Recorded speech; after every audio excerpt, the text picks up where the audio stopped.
Hello viewers, আপনারা সবাই ভালো আছেন।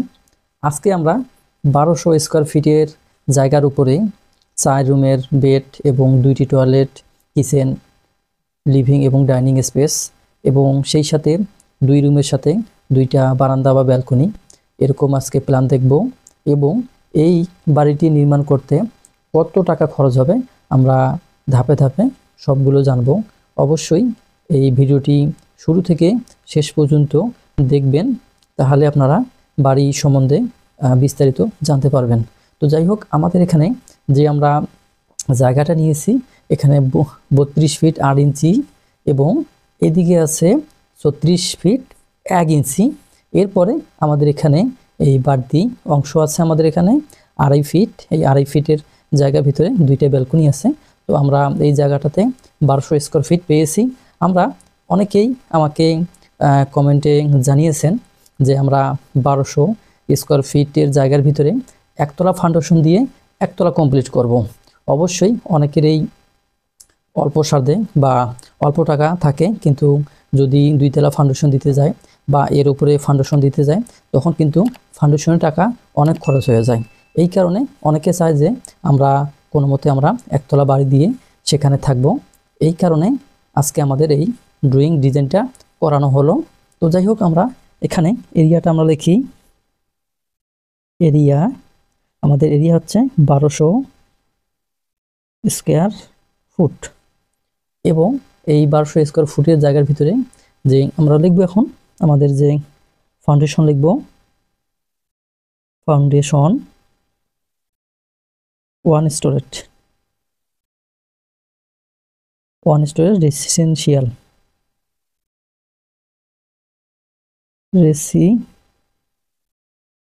Residential building. আমরা একতলা ফাউন্ডেশন দিয়ে একতলা কমপ্লিট করব। আমরা এখন এই বাড়িটির যে সমস্ত ফ্যাসিলিটি আছে এগুলোর সম্বন্ধে আমরা এখন আলোচনা করব। তো আমাদের এখানেই আমরা প্রবেশ পথ সামনেই, আমরা এই জায়গায় এন্ট্রি পথ, আমরা এই জায়গায় এন্ট্রি নেওয়ার পরে আমরা সিঁড়ি পাবো। এই সিঁড়ি আমাদের এই দিক দিয়ে আছে 7 ফিট, আর এই 7 ফিটের পরে আমাদের যে জায়গাটা আছে এটা আমাদের লিভিং এবং ডাইনিং স্পেস। পুরোটা জায়গা জুড়ে আমাদের এই লিভিং এবং ডাইনিং স্পেস আছে। এই স্পেসে আপনারা এই দিক দিয়ে সোফা বসাতে পারেন। যাই হোক, আমরা এখন রুমগুলো দেখব। আমাদের এখানে যে বেডরুম রয়েছে, আর একটা হচ্ছে যে এই জায়গায় অথবা এই বেডরুম, এই দুইটার ভিতরে যদি আপনারা চান, অনেকেরই গ্রামে বাড়ি দেন, অনেকেরই কি করে আমার ড্রয়িং রুম দরকার হয়, এইটা আপনি আলাদাভাবে ড্রয়িং রুম করতে পারেন। এটা যদি রুম না দিয়ে আপনি ড্রয়িং রুম করেন, তাহলে কি হবে, এখানে আপনি আরেকটা দরজা রাখবেন, তাহলে ভিতরে না গিয়েও এদিক দিয়ে ভিতরে যাওয়া যাবে। তো যাই হোক, আমরা এই রুমের মাপ নিয়েছি এখানে 12 ফিট বাই 13 ফিট এবং এই রুমের সাথে 2.5 ফিট ওইটাই একটা কি আছে, এখানে ব্যালকনি আছে। এখান থেকে এটা হচ্ছে 2.5 ফিট। এখন আমরা এই রুমে 2টি জানালা অবস্থিত, এখানে একটা এবং এখানে একটা, এগুলো হচ্ছে 5 ফিট। এরপরে আমার বাম পাশে এখানে যে বেডরুম আছে, এই বেডরুমের সাইজ হচ্ছে 12 ফিট বাই 13 ফিট এবং এই রুমের সাথে একটা কি বারান্দা বা ব্যালকনি রয়েছে এবং এখানেও 2টি আমাদের জানালা রয়েছে, একটি দরজা রয়েছে। এরপর আমরা আসি আমাদের এদিকে, আমরা যে বেডরুম পেয়েছি এই বেডরুম হচ্ছে আমাদের 12 ফিট বাই 13 ফিট। এই রুমের সাথে আমরা 2টা উইন্ডো বা জানালা পাবো এবং এই রুমের সাথে একটা অ্যাটাচড বাথরুম পাবো আমরা, এই জন্যে আমরা এটাকে অ্যাটাচড বাথরুম বলবো। এবং এই মাপটা হচ্ছে আমাদের 7 ফিট বাই 4 ফিট। এরপরেই আমরা এটা কমন ওয়াশরুম, কমন টয়লেট, এই কমন টয়লেটের মাপ কিন্তু একই 7 ফিট বাই 4 ফিট। তো আমরা এই 4 বেডের রুমে 2টি আমরা বাথরুম পাবো, একটা অ্যাটাচড একটা কমন। এবং এই দিকে যে কর্নার রুম, এখানে এই রুমের মাপ হচ্ছে 12 ফিট বাই 13 ফিট। এখানে 2টি দুই পাশে জানালা আছে এবং একটি দরজা আছে। এরপরে এই জায়গায় আমাদের কিচেন রুম, আর এই কিচেন রুম মাপ হচ্ছে 7 ফিট বাই 7 ফিট।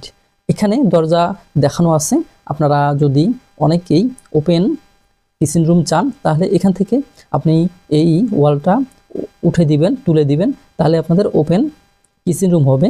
এবং যদি চান এখানে দরজা দিবেন, দরজা দিতে পারেন। এখানে একটা জানলা রয়েছে, এটা হচ্ছে 4 ফিট বাই 4.5 ফিট। এরপরে আমাদের কিন্তু এই রুমের যে ফ্যাসিলিটিসগুলো সেগুলো আমরা জানলাম। এবার দেখি আমাদের এই বিল্ডিং বাড়িটি একতলা, এই বিল্ডিং বাড়িতে কয়টি কলম আছে আমরা একটু দেখি নেই। 1 2 3 4 5 6 7 8 9 10 11 12 13 14 15 16। এই বাড়িটি 16টি কলাম আছে। আর একটা বিশেষ ব্যাপার হচ্ছে যে এই বাড়িটি যেহেতু এইদিকে রাস্তার সামনে কিন্তু এই বাড়িটি করা আছে। যদি আপনার কখনো কোনো সময় এই বাড়িটি আপনারা এই দিকে সিঁড়ি করেন তারপর কিন্তু হবে। যদি এদিকে সিঁড়ি করেন, এন্ট্রি এদিকে থাকে, এদিকে সিঁড়ি করেন, সিঁড়ি করার পরে এখানে আপনারা করিডোর হিসেবে এই জায়গাটা থাকবে। তো যাই হোক আপনাদের ইচ্ছা।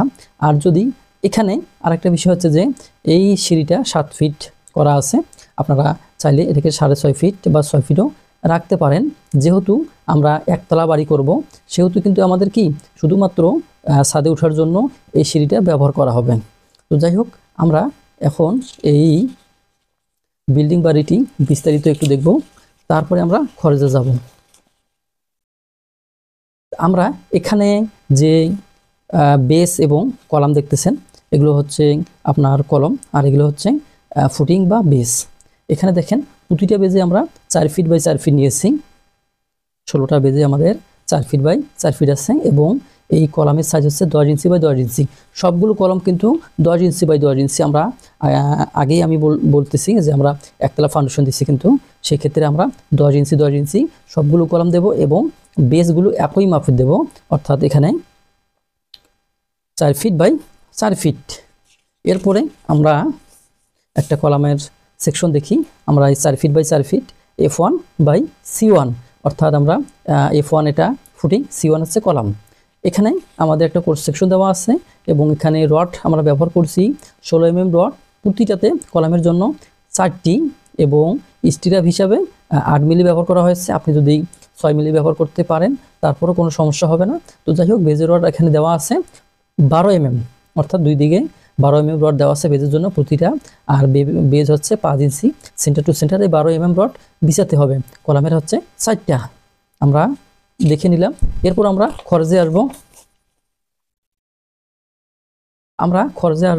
আমাদের এখানে ইট, সিমেন্ট, খোয়া, বালি, রড, দরজা যা লাগে কিন্তু সব কিছুই এখানে দেওয়া আছে। আমরা প্রতিটা বের করব এবং লিখব।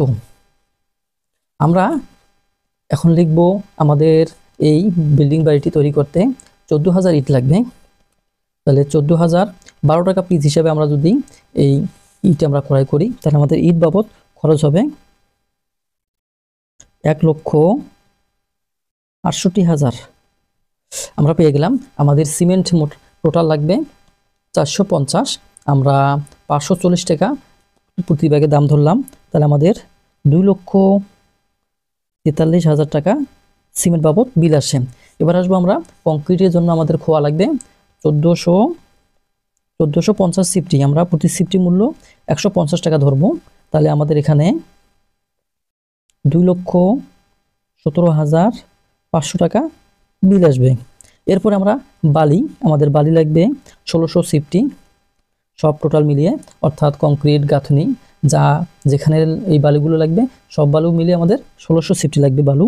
আর আমরা প্রতি সিফটি মূল্য ধরবো 25 টাকা করে। আপনাদের জায়গা বিশেষে কম বেশি হতে পারে, এই বিষয়ে পরে আলোচনা করব আমরা। তাহলে আমাদের বালু বাবদ এখানে লাগবে 40,000 টাকা।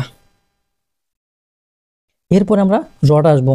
এখন এই রড হচ্ছে আমার 4200 কেজি, প্রতি কেজি হচ্ছে 85 টাকা। তাহলে আমাদের এখানে 3,57,000 টাকা শুধুমাত্র রড বাবদ আসে। আর এই রড হচ্ছে সব রড মিলে, অর্থাৎ বেজের রড 12 মিলি, কলামের রড 16 মিলি এবং ছাদ, বিম, গ্রেড বিম, লিনটেন, ফল স্ল্যাব যা থাকবে ইত্যাদি সবগুলোর জন্য আমাদের 4200 কেজি রড লাগবে। 12 মিলি, 16 মিলি, 8 মিলি, 6 মিলি। তো যাই হোক এইগুলো মিলিয়ে আমাদের 3,57,000 টাকা চলে আসছে। এরপর আসবো আমরা দরজা। আমাদের মেইন দরজা, মেইন রুমের জন্য 4টা, আমরা প্রতি দরজার মূল্য 8,000 টাকা ধরছি, তাহলে আমাদের 32,000 টাকা দরজা বাবদ। এরপরে আমরা 2.5 ফিট অর্থাৎ 2 ফিট 6 ইঞ্চি বাই 7 ফিট দরজা নিচে 4টা, অর্থাৎ আমাদের ওখানে দুইটা বাথরুম এবং 2টা বারান্দা বা ব্যালকনি, প্রতিটার মূল্য আমরা 6,000 টাকা করে ধরছি। 6,000 × 4, তাহলে 4 6 24,000 টাকা আমরা দরজা বাবদ পেলাম। এরপরে জ্বালানা আসিব আমরা 9টা, আমাদের 5 ফিট বাই 4.5 ফিট 9টা পাবো, প্রতিটা জানলা বাবদ আমরা 8,000 টাকা ধরেছি, তাহলে হচ্ছে 8 লং 72,000 টাকা এই দরজা বাবদ। এরপরে জানলা আছে আমাদের কিচেন রুমের জানলা, আমরা 3 ফিট বাই 4 ফিট দেবো, আপনারা কম বেশি দিতে পারেন আপনাদের সুবিধা মতো। এখানে 6,000 টাকা আসলো। এরপরে জানলা আছে আমাদের 2টা, এটা হচ্ছে আপনার 2 ফিট বাই 2 ফিট, এটা হচ্ছে আপনার হাই উইন্ডো অর্থাৎ বাথরুমের উপর যে জানলা, সেই জানলা 2টি আমরা প্রতিটাতে 5,000 করে ধরলাম। এখানে আমাদের আসলো 10,000 টাকা। এরপর মেন গেট আমাদের একটা লাগবে, আর একটার মূল্য হচ্ছে আমাদের 10,000 টাকা। আর এখন আমরা রাজমিস্ত্রি অর্থাৎ মিস্ত্রি বাবদ যে আমাদের খরচ যাবে, সেটা আমরা প্রতি স্কোয়ার ফিটে আমরা 200 টাকা নিয়েছি। আপনারা জানেন যে এই রেটটা এবং রেটটা হচ্ছে জায়গার উপরে নির্ভর করে, এক এক জায়গায় এক এক রেট হয়ে থাকে, অর্থাৎ এইটা রেট কখনোই স্থায়ী হবে না। তারপরও আমাদের 180 টাকা থেকে প্রায় 250 টাকা পর্যন্ত এই রেটটা হয়ে থাকে, বা আরও কম বেশি হতে পারে। তাহলে 1200 গুণ হচ্ছে 200 টাকা পার স্কোয়ার ফিট, তাহলে আমাদের এখানে 2,40,000 টাকা এই রাজমিস্ত্রি বাবদ বিল আসবে। এরপরে আমাদের আরেকটা বিল আছে, সেটা হচ্ছে রং, ইলেকট্রিক্যাল, স্যানিটারি, আদার্স যে অন্যান্য সবগুলো খরচ। আমরা অনেক সময় কিছু আকস্মিক ব্যয় হতে পারে এই বিল্ডিংয়ের জন্য, এই সব মিলে খরচ আমরা ধরবো এখানে 3,60,000। এখন আমরা যদি মোট করি তাহলে আমাদের কত আসে, আমরা অফ ক্যামেরায় এই হিসাবটা করে নিলাম, তাহলে আমাদের এখানে আসে 17,79,500। তো আমরা এখানে ধরে নিলাম 17,80,000 টাকা এই একতলা ফাউন্ডেশন দিয়ে এই বাড়িটি কমপ্লিট করতে আমাদের খরচ। এখানে আমরা লিখছি যে 1200 স্কোয়ার ফিট জায়গায় একতলা ফাউন্ডেশন বাড়ির এস্টিমেট, আমরা কিন্তু একতলা বাড়ি এস্টিমেট দিলাম। এখন যে গুরুত্বপূর্ণ বিষয় হচ্ছে সেটা হচ্ছে যে এই রেট এবং এই কাজের রেট থেকে শুরু করে মালামালের রেট সময় এবং জায়গার উপরে কম বেশি হতে পারে। তো যাই হোক, আপনারা যারা এরকম বাড়ি করেছেন অবশ্যই কমেন্টে আপনাদের খরচের হিসাবটা দিবেন, এতে করে আমরা সবাই দেখতে পারবো, জানতে পারবো। আর যারা বাড়ি করার চিন্তা ভাবনা করতেছেন অবশ্যই এগুলো মাথায় রেখে চিন্তা ভাবনা করে আপনারা বাড়ি কাজ শুরু করবেন। তো আজকের মতো বিদায়, আল্লাহ হাফেজ।